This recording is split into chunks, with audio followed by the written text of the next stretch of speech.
Sedangkan solat itu membentuk kepribadian yang sungguh mulia kalau dididik daripada kecil. Biasalah budak-budak mak kalau solat kita angkat takbir dia main gusti kat belakang. Jangan marah. Itu kan kita dulu. Betul tak?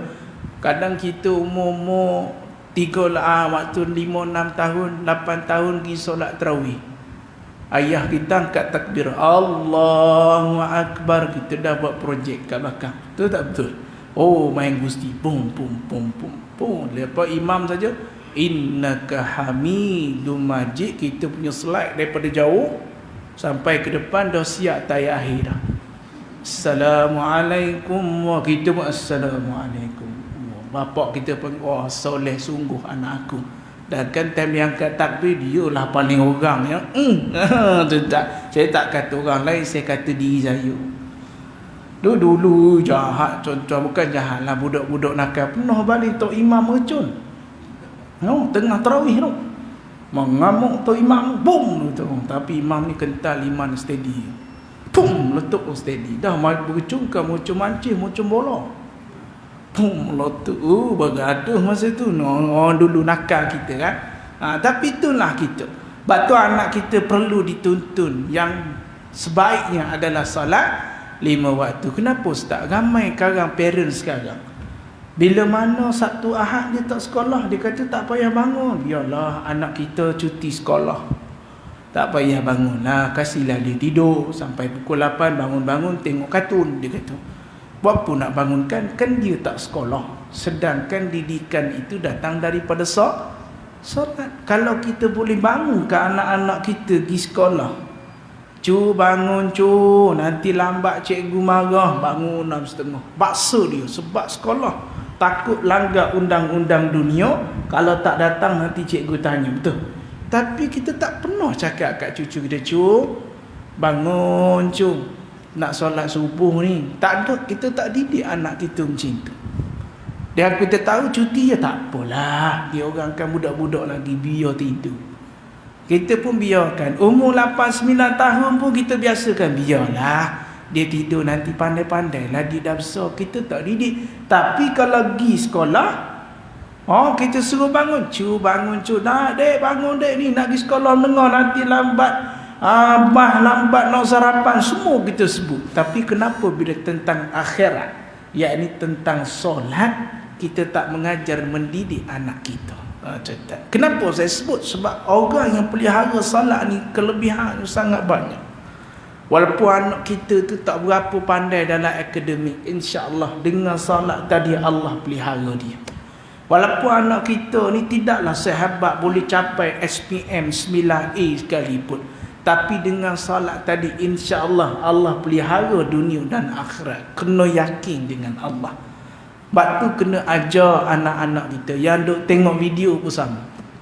Kadang anak kita ayah biarlah dia tak sekolah, kita pun tak bangun. Cuba bangunkan cu, jom bangun cu, kita nak solat, nak menghadap Allah, kita nak cari keberkatan dunia akhirat. Ni jarang keluar daripada mulut ibu ayah.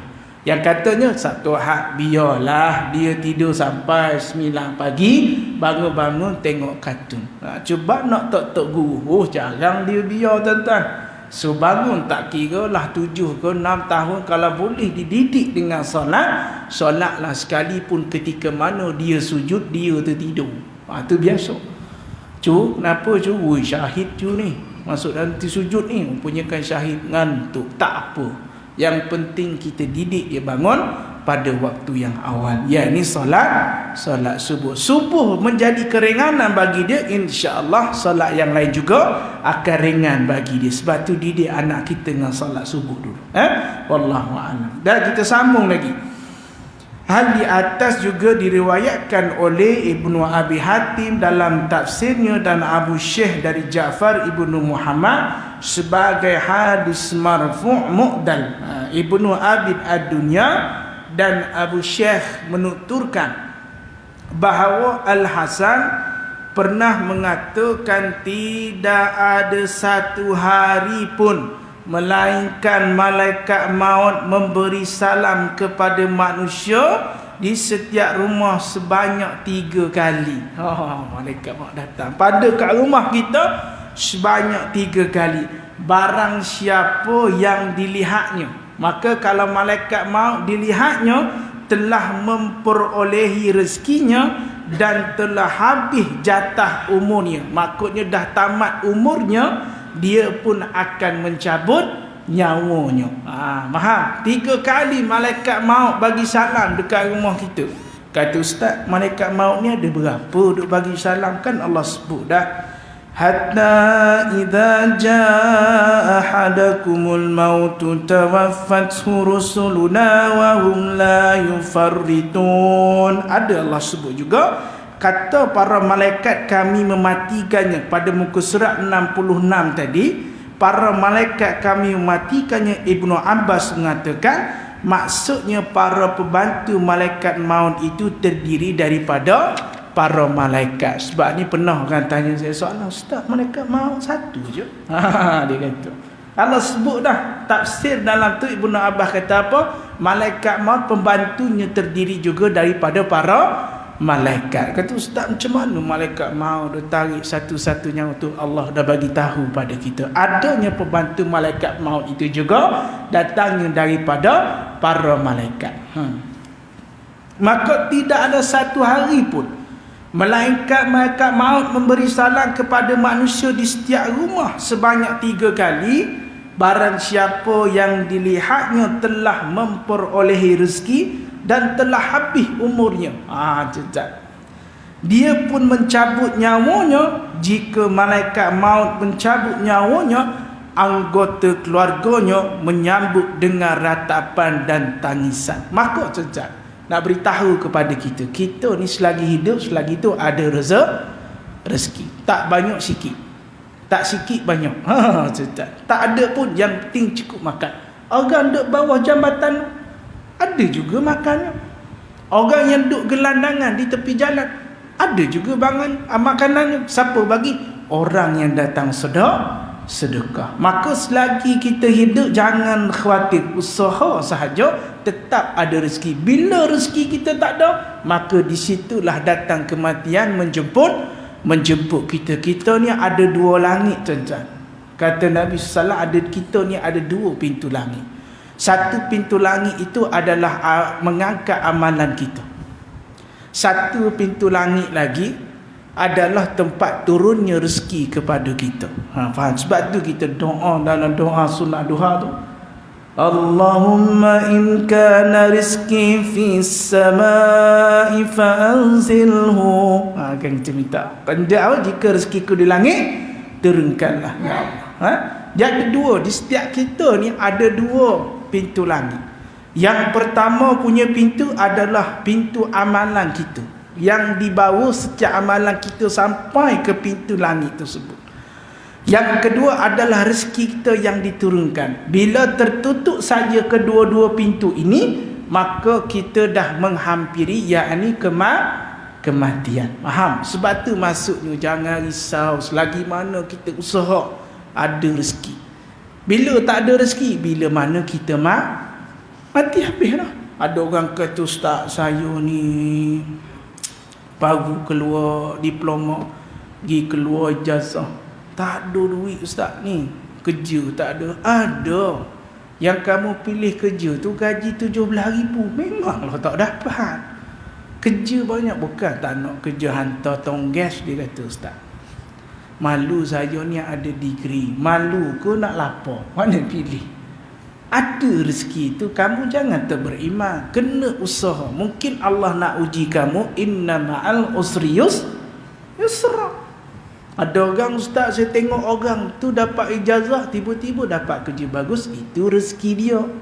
Kalaulah Allah kata dalam Quran semua orang dapat ijazah kerja bagus, memang istihar lah, Allah tak sebut pun. Allah kata siapa yang dah belajar ijazah akan dapat kerja yang bagus, Allah tak sebut.